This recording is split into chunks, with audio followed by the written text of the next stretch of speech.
大約2個星期前，英國政府公布咗2025年嘅秋季預算案，當中提出一系列嘅加稅措施同埋新收費嘅措施，預計可以增加政府收入多261億英鎊。加稅可以話係人人有份，永不落空。咁就包括凍結咗個人嘅入息稅嘅稅階，開徵新嘅豪宅稅，明顯就係向中產啦同埋比較富裕嘅階層開刀嘅。咁呢個財政預算案有啲咩措施係值得關注嘅？同埋對於移英港人又有啲乜嘢影響呢？今日就會同大家講下。Hello，大家好，我係希亞。英國嘅財相李夫斯喺財政預算案公布之前已經講明英國係存在一個財政黑洞，會考慮唔同方向嘅加稅措施。咁當中最受爭議嘅就係直接加呢個入息稅同埋 NI， 因為工黨上台之前都承諾過係唔會加入息稅同埋 NI 嘅。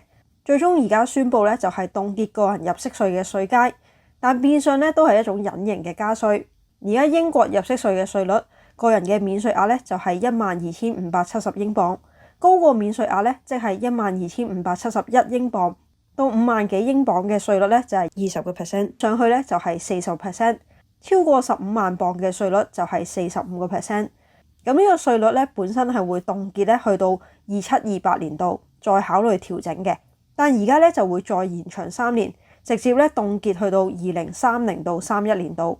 咁雖然稅階冇變啦，但人工係會加噶嘛。隨住呢個人工嘅增長大約有92萬新增嘅納稅人係會落入高稅階嘅範圍。咁有啲人可能係會需要繳納40% 嘅稅啦。所以亦都被傳媒形容為係隱形加稅，並且可以為英國政府帶來一共200幾英鎊嘅額外收入。唔知道大家喺英國嘅收入來源主要係啲乜嘢呢？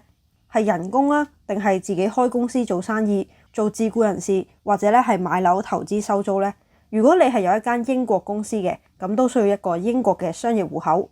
iFAST Global Bank 嘅商業銀行 Commercial Bank 已經正式上線啦，專門為英國本地嘅公司 Local SME 而設嘅。如果你係老闆又喺英國做生意，呢個戶口真係為你度身訂做嘅。最正就係佢呢個 Multi Currency 多貨幣嘅功能，可以收英鎊、歐羅、美元、港幣等等，收到外幣可以直接擺喺個戶口裏邊，唔會自動兌換，即係你可以留住佢，等到匯率好先至轉翻。仲要係有利息收嘅。香港同英國好少商業戶口係有利息嘅，放錢喺裏邊仲可以有少少利息。咁點解唔試下呢？佢仲有全程線上客服嘅支援，有咩唔明都可以隨時查詢。再講下 Debit Card 啦，iFAST 嘅商業戶口係有呢個虛擬卡可以即刻使用。仲有實體卡，第一張嘅實體卡係免費嘅，之後每張只係需要10鎊。最正嘅係唔一定要住喺英國，只要你嘅公司係喺英國註冊，就即刻可以出到噶啦。無論係公司嘅使費啦，俾錢供應商，或者要買啲乜嘢公司嘅用品啊、出差呢啲，全部都係一張卡就可以搞掂。收費方面都係相當之唔錯，每個月嘅平均總結餘超過1萬鎊，下個月就可以免月費。咁唔夠1萬鎊每個月都只係俾5鎊啫，即係大概港紙50蚊，加上入賬都係完全免費嘅，無論係收客嘅錢啦，或者係收到外幣全部都係零手續費。最重要就係夠晒方便，如果要開設呢個公司戶口，成個程序都可以喺網上面搞掂。假設你身處香港而有一間英國公司，亦都唔需要飛到英國，唔使排隊，喺手機度上傳一啲文件，幾日內就可以開到戶啦。想知道多啲，可以去返 iFAST Global Bank 嘅官網度了解下，或者喺 comment 度留言講下你想加啲乜嘢新功能。好，咁繼續講落去，仲有啲乜嘢加稅嘅措施呢？除咗入息稅，呢個預算案仲針對股息啦、租金收入、豪宅同埋電動車提出加稅嘅方案。股息稅由下年嘅2026年4月6號開始，會上調2%，基本稅率就增加到10.75%。較高嘅稅階就係35.75%。而家股息稅嘅免稅額只有500鎊。例如持有10萬英鎊嘅投資組合，即係大概100萬港紙啦。咁當有4% 嘅利息，即係年利率就有4000鎊。扣除免稅額咁即係大概要俾376鎊嘅稅，大概就係交多咗70鎊嘅。咁對於資產嘅規模較大，比較多係以收息為生嘅人咁影響就會較大啦。不過英國就有一個免稅戶口嘅福利，就係ISA。咁每年最多係可以擺2萬英鎊入去，賺到嘅錢或者收到嘅利息咧都係唔需要交稅嘅。不過咧 ISA 咧都會有改革，實際上可能收到嘅利息咧就會減少。咁呢一方面咧我就會之後再講嘅。就算係收租嘅收入咧都會被徵稅嘅。入息稅之中，因為物業而來嘅收入咧喺2027年4月開始咧就會加稅2%，即係咧變成基本稅率22%，較高嘅稅率42%，同最高咧47%。因為租金嘅收入咧係計喺入息稅裏邊嘅，所以如果人工咧唔過有用唔完嘅免稅額咧，係可以咧用喺租金收入上面嘅。同埋咧本身亦都有1000磅嘅出租津貼 （property allowance）， 咁咧係會保留嘅。咁即係咧頭1000磅租金收入咧係免稅嘅。一般如果只係1、2個物業出租咧，影響應該就唔會太大嘅。其他房地產方面嘅仲有豪宅稅啦，由2028年嘅4月開始。英國咧將會對價值超過200萬磅，即係大概2000萬港紙嘅房產咧，係徵收年度嘅附加費。咁分為咧4個等級嘅，由200萬到250萬磅咧就徵收2500英鎊。咁超過500萬磅以上嘅樓咧就會徵收7500英鎊。並且咧每年咧係會按照呢個消費物價咧嚟調整嘅。咁呢個開支咧其實真係好高嘅，因為只要有咁樣嘅豪宅咧，就每年都要俾稅喎。預計咧每年係可以產生咧4億英鎊嘅收入。咁有市場人士就預計咧，咁樣咧可能會導致啲貴價嘅房地產咧價格咧下跌大概5到10%。不過咧因為始終係200萬英鎊以上嘅樓啦，咁一般人咧都未必買得起嘅。咁所以對移英嘅港人喺呢一方面嘅影響咧就未必會太大。如果係想慳稅嘅，有人咧亦都會選擇用公司去持有物業啦。而家英國企業嘅所得稅利潤少過5萬磅咧，只係需要俾19%。最高嘅稅階咧都只係25%，咁比起個人入息稅最高係45%咧係低嘅。不過用公司去持有物業咧就冇任何嘅免稅額同埋出租津貼，所以咧用個人定係公司去持有咧都係要計個數，因應咧唔同嘅情況去決定。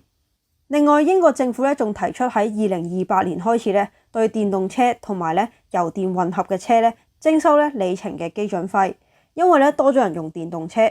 燃油稅嘅收入咧下降，所以之後即使係用電動車咧都要收稅啦。預計咧係每英里3便士嘅里程稅，可以為政府咧帶來14億磅嘅收入。至於係會根據點樣去計算嗰個里程咧，暫時咧就未有公布咧技術嘅細節。